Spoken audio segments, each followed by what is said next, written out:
माघ मास महात्म्य 5वां अध्याय। दत्तात्रेय जी कहते हैं कि राजन, एक प्राचीन इतिहास कहता हूँ। भृगु वंश में ऋषिका नाम के एक ब्राह्मणी थी जो बाल्यकाल में ही विधवा हो गई। वह रेवा नदी के किनारे विंध्याचल पर्वत के नीचे तपस्या करने लगी। वह जितेंद्रिय, सत्यवक्ता, सुशील, दानशीलता तथा तप करके देह को सुखाने वाली थी। वह अग्नि में आहुति देकर उच्च वृत्ति द्वारा छठे काल में भोजन करती थी। वह बल कल धारण करती और संतोष से अपना जीवन व्यतीत कर रही थी। उसने रेवा और कपिल नदी के संगम में 60 वर्ष तक माघ स्नान किया और फिर वहीं पर ही मृत्यु को प्राप्त हो गई। माघ स्नान के फल से वह दिव्य 4000 वर्ष तक विष्णु लोक में वास करके सुंद और उपसुंद दैत्यों का नाश करने के लिए ब्रह्मा द्वारा तिलोत्तमा नाम की अप्सरा के रूप में ब्रह्मलोक में उत्पन्न हुई। वह अत्यंत रूपवती, गान विद्या में अति प्रवीण और मुकुट कुंडल से शोभायमान थी। उसका रूप, यौवन और सौंदर्य देखकर ब्रह्मा भी चकित हो गए। वह तिलोत्तमा रेवा नदी के पवित्र जल में स्नान करके वन में बैठी थी।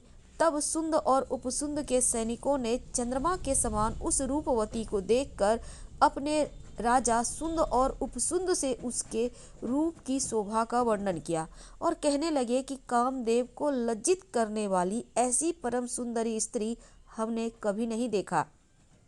आप भी चल कर देखें।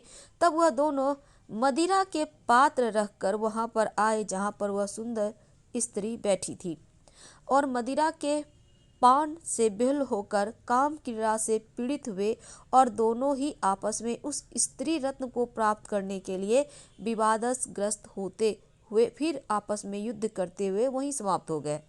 उन दोनों को मरा हुआ देख उनके सैनिकों ने बड़ा कोलाहल मच गया और तब तिलोत्तमा काल रात्रि के समान उनको पर्वत से गिराती हुई 10 दिशाओं को प्रकाशमान करती हुई आकाश में चली गई और देव कार्य सिद्ध करके ब्रह्मा के सामने आई।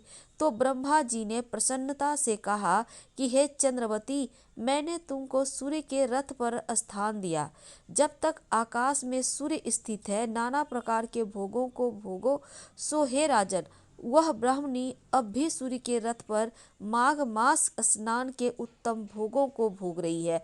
इसीलिए श्रद्धावान पुरुषों को उत्तम गति पाने के लिए यत्न के साथ माघ स्नान में विधि पूर्वक स्नान करना चाहिए।